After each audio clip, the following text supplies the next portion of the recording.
dernières années, le Burkina Faso a connu de graves inondations et ça a créé beaucoup de problèmes.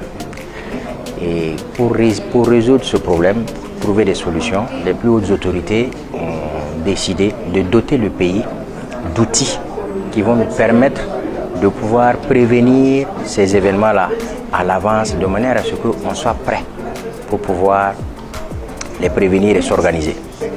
Et pour faire ça, il y a eu pas mal d'activités qui ont été réalisées en amont. C'est-à-dire qu'aujourd'hui, le pays s'est doté d'outils, donc d'infrastructures, donc c'est des bâtiments, d'infrastructures, d'équipements informatiques, de modèles hydrologiques et hydrométriques pour pouvoir faire de la prévision.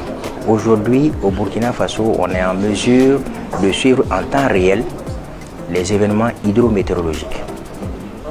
Mais ces événements hydrométéorologiques, ce sont des modèles qui nous permettent de faire des prévisions.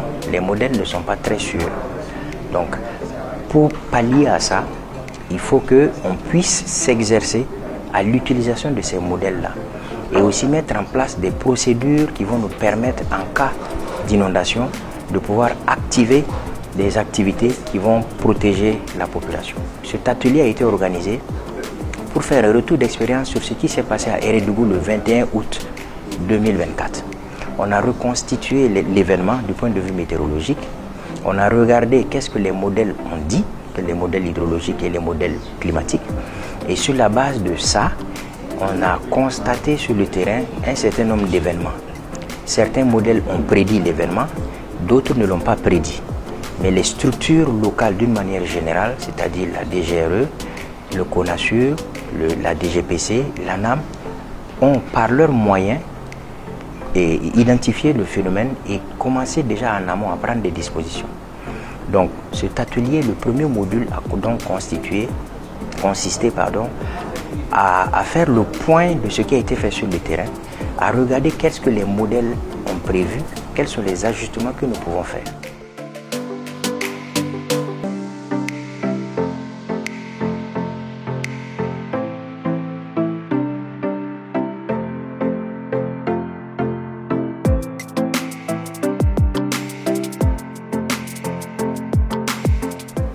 Disons que cet atelier permet vraiment de préciser le rôle de chaque institution, surtout les structures qui sont chargées de produire les prévisions. Et on produisait les prévisions, mais c'était la collaboration entre institutions, entre structures qui posait problème.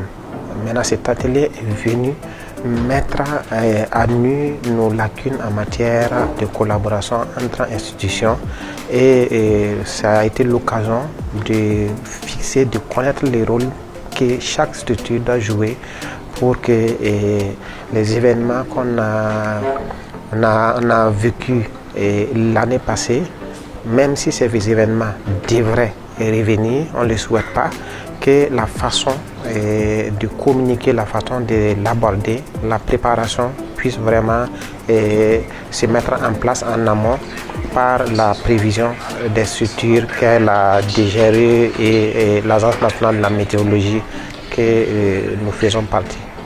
Nous produisons des prévisions, mais nos prévisions doivent être utiles, doivent être utilisées pour pouvoir anticiper et prendre des décisions. Mais si ces prévisions ces prévisions n'étaient pas utilisées dans ce sens. Mais à l'issue de cet atelier, nous savons que si on produit des prévisions et s'il y a une situation vraiment qui va nécessiter des prévisions au niveau des autres structures, nous allons communiquer les informations. D'ailleurs, la communication sera permanente entre nos structures, si bien que quand nous avons fini nos prévisions, nous allons les envoyer nos prévisions pour qu'eux aussi ils puissent se prononcer sur leurs propres prévisions, parce qu'eux aussi ils ont leurs prévisions et nos prévisions impactent sur leurs prévisions. Donc si ils ont de façon prioritaire nos prévisions sous la main, ils pourront mieux se prononcer et avec une rapidité. Voilà en tout cas ce qui a changé. Avant, on faisait le travail, mais c'est transmettre l'information à la structure qui a besoin de notre information le plus rapidement possible pour pouvoir aussi prendre des décisions qui pêchaient. Mais à l'issue de cet atelier, on a bien fixé les rôles et je pense que dans le futur, nous allons mieux collaborer et mieux aborder vraiment les différents aléas, surtout les inondations, avec beaucoup plus de capacité de réaction.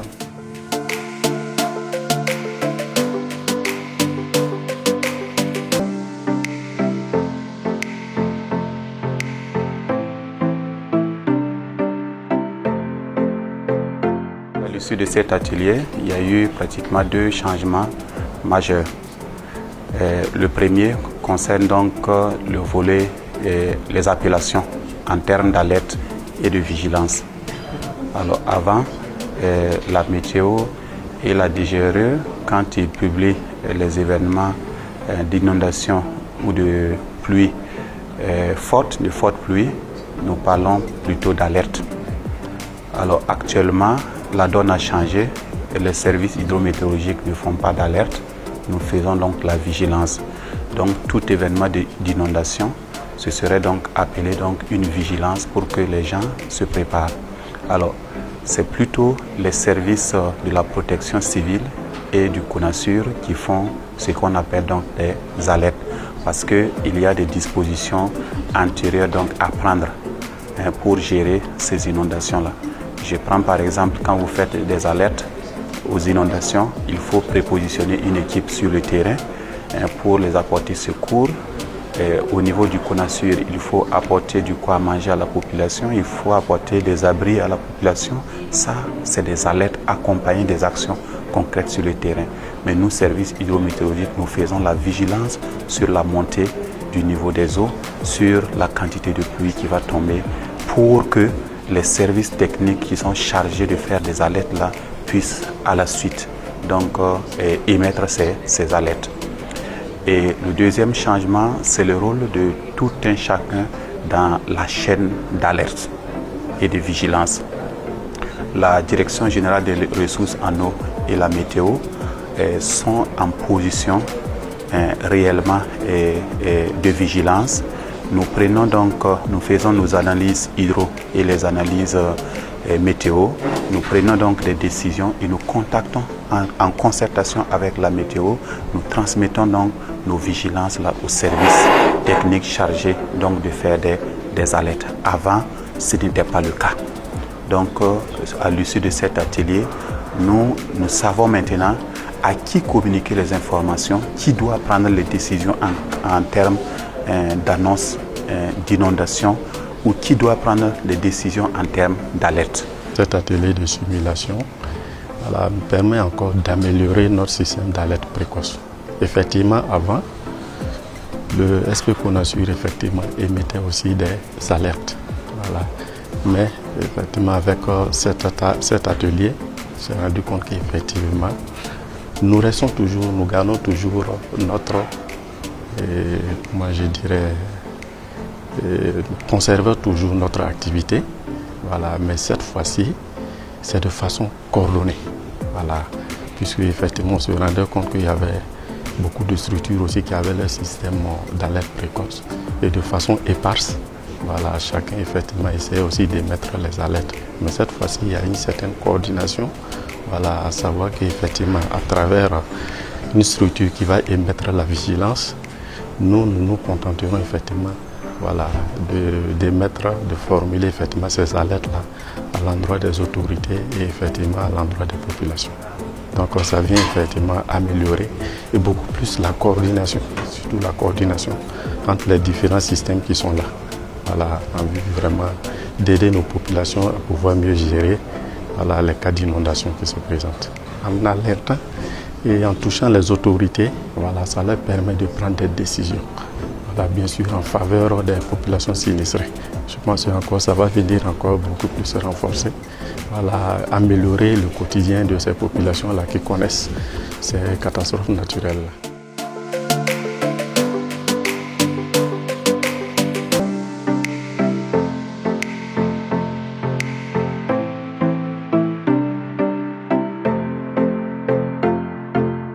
Le deuxième module qui a été réalisé au niveau de cet atelier, c'est que nous avons simulé un cas fictif. C'est-à-dire qu'on a pris un cas où dans une zone il y a une pluie, il y a des enjeux, il y a des écoles, il y a des hôpitaux, il y a des zones inondables, il y a des activités qui doivent être menées. Et on se met en situation de crise, parce que c'est ce qui va se passer réellement sur le terrain quand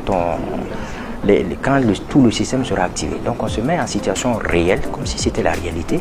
Donc tous les acteurs ici sont présents et on simule l'événement pour arriver à la prise de décision, puisqu'il y a l'architecture organisationnelle qui a été mise en place. Et cette architecture-là donne à chaque entité, que ce soit l'ANAM qui fait la prévision, que ce soit la DGRE qui fait l'ANAM c'est la prévision pluviométrique, la DGRE c'est la prévision hydrologique, le CONASUR c'est la gestion voilà, de la crise, la DGPC c'est la sauvegarde. Donc chaque acteur, en fonction des rôles et des responsabilités qui leur étaient dévolues, est amené à prendre une décision, à conseiller le responsable de la cellule de crise pour sortir une décision unique qui sera transmise aux autorités pour donner une alerte ou donner une vigilance. Donc le but de cet atelier c'est ça. Et nous avons beaucoup appris avec les acteurs et je pense que la saison prochaine, on va encore tester la validité du système, essayer de l'améliorer et au fur et à mesure que les années vont passer, qu'on va faire tourner les modèles vont s'enrichir de l'expérience et les prévisions seront beaucoup plus précises pour qu'on puisse faire l'alerte précoce au niveau du Burkina Faso.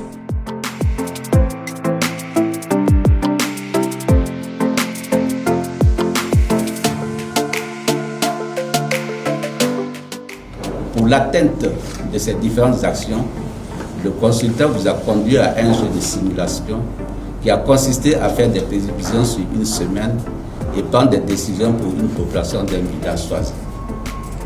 Ce jeu évoque la nécessité pour tous les acteurs intervenant dans le cas des inondations que vous êtes, à savoir DGRE, DGPC, ANAM, CONASUR, à se mettre ensemble pour un seul plaidoyer à l'endroit des autorités.